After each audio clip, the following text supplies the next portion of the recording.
বিশ্বনবী কিয়ামতের দিন শুধু কাঁদতে থাকবে। আকাশের জলজলে সূর্যটা মাথার কাছে চলে আসবে, মাথার মগজগুলো ভাতের মাড়ের মতো গলে গলে নাকের ছিদ্র কানের ছিদ্র দিয়ে বেয়ে বেয়ে পড়বে। তৃষ্ণায় ক্ষুধায় জিহ্বাটা বের হয়ে কুকুরের মতো নাভিস্থল পর্যন্ত ঝুলতে থাকবে। জমিনটারে তামার জমিন বানিয়ে দেয়া হবে। সবাই শুধু বলবে ইয়া নাফসি, আল্লাহ তুমি আমারে বাঁচাও। অলিরা বলবে ইয়া নাফসি, শহীদরা বলবে ইয়া নাফসি, নবীরা বলবে ইয়া নাফসি, উম্মত বলবে ইয়া নাফসি। সবাই বলবে আল্লাহ তুমি আমারে বাঁচাও, আল্লাহ তুমি আমারে বাঁচাও, আল্লাহ তুমি আমারে বাঁচাও। ঠিক ওই মুহূর্তে বিশ্বনবী প্যারা নবী মাকামে মাহমুদে সিজদায় পড়ে কাঁদবে। তিনি ইয়া নাফসি না বলে চিৎকার করে কেঁদে কেঁদে বলবে উম্মতি উম্মতি রবলি হাবলি উম্মতি, ও রব আমার উম্মতকে তুমি বাঁচাও। পুরো কিয়ামত জুড়ে চিৎকার ইয়া নাফসি, আল্লাহ আমারে বাঁচাও। বিশ্বনবী বলবে ইয়া উম্মতি, আল্লাহ উম্মতরে বাঁচাও। সুবহানাল্লাহ পড়বেন না? বিশ্বনবী মাথা তুলবেন না। রব্বুল আলামিন সাইয়েদনা জিবরাইল আলাইহিস সালামকে পাঠাবেন, জিবরাইল যাও নবীকে জিজ্ঞেস করো ইয়া নবী আল্লাহি মা ইউবকি, কেন আপনি কাঁদেন? বিশ্বনবী মাথা তুলবেন না, সিজদারত অবস্থায় উত্তরে বলবেন উম্মতি উম্মতি, আল্লাহ আমার উম্মতের কি হবে আপনি বলেন, আমার উম্মতরে আপনি বাঁচান। সাইয়েদনা জিবরাইল এসে বলে ও মাবুদ, আপনার নবী বলে উম্মতের কি হবে, উম্মতের কি হবে? আল্লাহ বলেন জিবরাইল আমার নবীরে যে বলো ইন্না সানুরদিকা ফি উম্মাতিক ফালা নাসু। আমি আমার নবীর দুনিয়ার বুকে যখন মন খারাপ ছিল তখন যেমনি মন ভালো করে দিয়েছি, আজকেও আমার নবীর উম্মতের ব্যাপারে এমন একটা ঘোষণা আমি দেব, এই ঘোষণা শুনে আমার নবী খুশি হয়ে যাবে। সারা দুনিয়াতে দুনিয়ার বুকে নবী যখনই পেরেশান, নবীর মন খারাপ, আমি যেমনি মন ভালো করে দিয়েছি, আজকেও এই কিয়ামতের ময়দানে নবীকে এমন ঘোষণা শোনাবো, এই ঘোষণা শুনে আমার নবী খুশি হয়ে যাবে। চিল্লায় পড়তে হবে আল্লাহু আকবার। আল্লাহ তখন বলবে নবী মাথা তোলেন, মাথা তোলেন, ইরফা রাসাক, নবী মাথা তোলেন, সাল তুতা, আপনার কান্না আমার সহ্য হয় না, সাল তুতা, যা চাবেন তাই দেব। ইশফা তুশাফা, যার ব্যাপারে আপনি আজকে সুপারিশ করবেন তার জন্য আমি সুপারিশ কবুল করে নেব। ওয়া সাউফা ইউতিকা রাব্বুকা ফাতারদা, নবী এমন এমন জিনিস আপনারে দেব আপনি খুশি হবেন। তারপরে নবী খুশি হবেন না, নবী অস্থির হয়ে থাকবেন আমাদের জন্য। একটা পতাকা নিয়ে আমাদের সবাইকে নিয়ে আমার নবী পেয়ারা নবী জান্নাতের দরজার মধ্যে একটা ধাক্কা দিবেন, পড়েন আল্লাহু আকবার। জান্নাতের রক্ষী ফেরেশতা বলবে মান আনতা, আপনি কে? বিশ্বনবী বলবেন আনা মুহাম্মদ, আমার নাম মুহাম্মদ সাল্লাল্লাহু। মুহাম্মদ শোনার পরে গার্ড অফ অনার দিয়ে বিশ্বনবীর জন্য জান্নাতের বিশাল দরজাগুলো খুলে দেয়া হবে।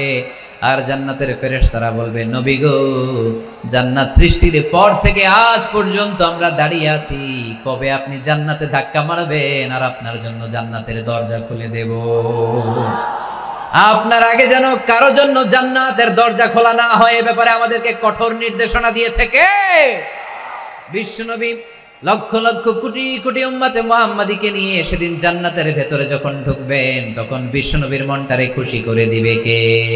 ওয়ালা সাউফা ইউতিকা রাব্বুকা ফাতারদা, নবী হে এমন এমন জিনিস আপনারে আমি দান করব, আপনি খুশি হয়ে যাবেন। তার মানে মন খারাপ হলে নবীর মন ভালো করে কে? জোরে বলতে হবে। আপনারা ঘুমায় গেছেন?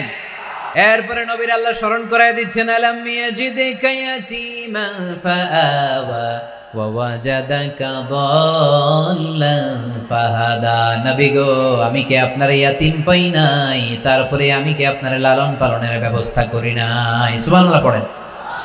আমার নবী ইয়াতীম হয়ে বড় হয়েছে, জানেন? ইয়াতীম হয়ে লালিত পালিত হয়েছেন। তিনি যখন মায়ের পেটে বিশ্বনবীর বাবাকে নিয়ে গিয়ে তুলে নিয়েছে কে? 6 বছর বয়সে মাকে তুলে নিল কে? দাদা আব্দুল মুত্তালিবের কাছে লালিত পালিত হলেন। 8 বছর বয়সে দাদাকেও নিয়ে গেল কে? এরপরে ইয়াতীম নবী চাচার কাছে লালিত পালিত হলেন। সুবহানাল্লাহ পড়েন। এজন্য আল্লাহ বললেন আওয়া আলাম ইয়াজিদিকা ইয়াতীমান ফাআওয়া, নবী হে আমি কি আপনার ইয়াতীম পাই নাই, আর আপনারে কি আমি আপনার চাচার কাছে লালন পালনের ব্যবস্থা করে দেই নাই? তো এই ছোট্টবেলায় আপনি ইয়াতীম, আপনারা দেখার কেউ নাই, তখন যদি আমি আপনারা সাহায্য করতে পারি, ওই আল্লাহ এখনো আসিনা নাই? বিপদের কালে আমার নবীরে সাহায্য করে উত্তরণের ব্যবস্থা করেছে যে মুসলমানদের এই ক্রান্তি লগ্নে মুসলমানদের সংকট দূর করার জন্য আমার আল্লাহর রহমত আজও আছে না নেই? পরীক্ষা দিতে হবে, আমাদের পরীক্ষায় পাশ করতে হবে। ওয়ালা তাহিনু ওয়ালা তাহজানু ওয়া আনতুমুল আ'লাউনা ইন কুনতুম মুমিনিন। ভয় পেও না, নিরাশ হয়ো না, হতাশ হয়ো না, বিজয় তোমাদেরই হবে যদি মুমিন হও। চিল্লায় বলেন ঠিক কি না? আলাম ইয়াজিদকা ইয়াতীমান ফাআওয়া। নবী আপনার ইয়াতীম হিসেবে পেয়েছি, তখন আপনারে আশ্রয় দিয়েছি। তারপরে আল্লাহ বললেন ওয়াওয়াজাদাকা দাল্লান ফাহাদা। আপনারে আমি দল্লান হিসেবে পেয়েছি, তারপরে রাস্তা দেখিয়েছি। আপনি রাস্তা খুঁজছিলেন। দল্লুন শব্দের অর্থ গোমরা, পথহারা। কিন্তু রাসূল সাল্লাল্লাহু আলাইহি ওয়াসাল্লামের ক্ষেত্রে এই অর্থ করা যাবে না। আমার নবী গোমরা ছিলেন না, আমার নবী পথভ্রষ্ট ছিলেন না। যদিও অফিসিয়ালি আমার নবী 40 বছর বয়সে নবী হয়েছেন, কিন্তু 40 বছরের আগের জীবনীটাও আমাদের জন্য অনুপম আদর্শ আর নমুনা। চিল্লায় বলেন ঠিক কি না? 40 বছর আগেও নবী সত্য কথা বলতেন। 40 বছর আগে তিনি দান করতেন। নবী হওয়ার আগেও তিনি আত্মীয়দের সাথে সুসম্পর্ক রাখতেন, মানুষের বোঝা বইয়ে দিতেন। সত্য যেখানে বিপন্ন, সাহসী সৈনিক হয়ে বিশ্বনবী দাঁড়িয়ে যেতেন। চিল্লায় এখন ঠিক কি না? এজন্য আল্লাহ বললেন ওয়াওয়াজাদাকা দাল্লান ফাহাদা। নবী আপনি পথ খুঁজছিলেন, আমি আপনারে পথ দেখিয়েছি। আমাদেরকে পথ দেখায় কে? রাসূল সাল্লাল্লাহু আলাইহি ওয়াসাল্লাম মহাসত্যের অনুসন্ধান করছিলেন। দল্লান অর্থ এখানে পথহারা পথিকের মতো আপনি খুঁজছিলেন, কই যাবেন, ডানে না বায়ে। মাঝে মাঝে আমাদের এরকম হয় না, চুয়াডাঙ্গা থেকে কুষ্টিয়া কি এই রাস্তায় যায় না এইটায় যায়, বুঝতে পারতেছি না তো। অনেক রাতে যদি রওনা দেন, কেউ বলারও নাই, দেখা দেওয়ার মতো কেউ নাই, বাজার টাজার বন্ধ, মাঝে মাঝে আমরা ঝামেলায় পড়ে যাই। আমরা যারা বক্তা, আমরা ঝামেলায় পরিবেশ। অনেক রাতে রাতে বাড়িতে ফিরি, এই জেলা থেকে ওই জেলায়, রাত 3টার দিকে লোক নাই, ডানে যাবো না বায়ে যাবো। পুলিশ ভাইরা মাঝে মাঝে সহায়তা করে, অনেক সময় পুলিশও নাই, তখন ভরসা একজনের উপর, তিনি কি? তো রাসূল সাল্লাল্লাহু আলাইহি ওয়াসাল্লাম সত্যের পথ খুঁজছিলেন, ডানে না বায়ে। আল্লাহ বললেন বায়ে না, ডানে যান। ফাহাদা, আল্লাহ হেদায়েতের রাস্তায় তুলে দিলেন। সুবহানাল্লাহ পড়েন। আমরা যদি পথ ভুলে যাই, আমাদের পথ দেখায় কে? সবাই বলেন আমাদের পথ দেখায় কে? আমি যদি কোনদিন পথ ভুলে যাই, হাতছানি দিয়ে কাছে নিও, মমতার বন্ধনে আমায় বেঁধে সব ভুল ক্ষমা করে দিও। পড়েন, আমি যদি কোনদিন পথ ভুলে যাই, হাতছানি দিয়ে কাছে নিও, মমতার বন্ধনে আমায় বেঁধে সব ভুল ক্ষমা করে দিও। পড়েন আমিন। আমাদের পথ দেখায় কে?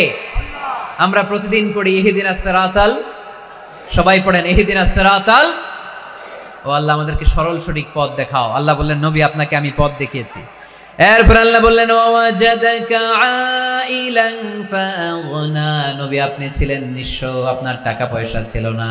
খাদিজার সাথে বিয়ে দেওয়ার মাধ্যমে আমি আপনার নিঃস্বতা দূর করে ধনী বানিয়ে দিয়েছি। সুবহানাল্লাহ পড়েন। রাসূল সাল্লাল্লাহু আলাইহি ওয়াসাল্লাম মেষ চড়াতেন। মা বাআসাল্লাহু নাবিয়ান ইল্লা রাআল গানাম। এই পৃথিবীতে এমন কোন নবী নাই যেই নবী ছাগল চড়ায় নাই। আপনারা ছাগল চড়ান তো? আপনাদের তো এই যে কি বলে ব্ল্যাক গোট, চুয়াডাঙ্গার ব্ল্যাক গোট নাকি সারা দুনিয়ায় বিখ্যাত। হ্যাঁ, ব্ল্যাক বেঙ্গল, কি বলে ব্ল্যাক বেঙ্গল। ছাগল পালেন কে কে দেখি তো চুয়াডাঙ্গায়? ওরে আল্লাহ, ছাগল তো নিয়ে যাওয়া লাগবে কয়েকটা, দেখা যায় অনেক ছাগল। মেহেরপুরও বিখ্যাত না? মাশাআল্লাহ, চুয়াডাঙ্গার ছাগল অনেক বিখ্যাত। তো সব নবীরা ছাগল ছড়িয়েছেন। বুখারীর বর্ণনা, মা বাআসাল্লাহু নাবিয়ান ইল্লা রাআল গানাম। এই পৃথিবীতে এমন কোন নবী নাই যে নবী ছাগল চড়ায় নাই। বিশ্বনবী ছাগল চড়াতেন অল্প কিছু পারিশ্রমিকের বিনিময়ে। সুবহানাল্লাহ পড়েন।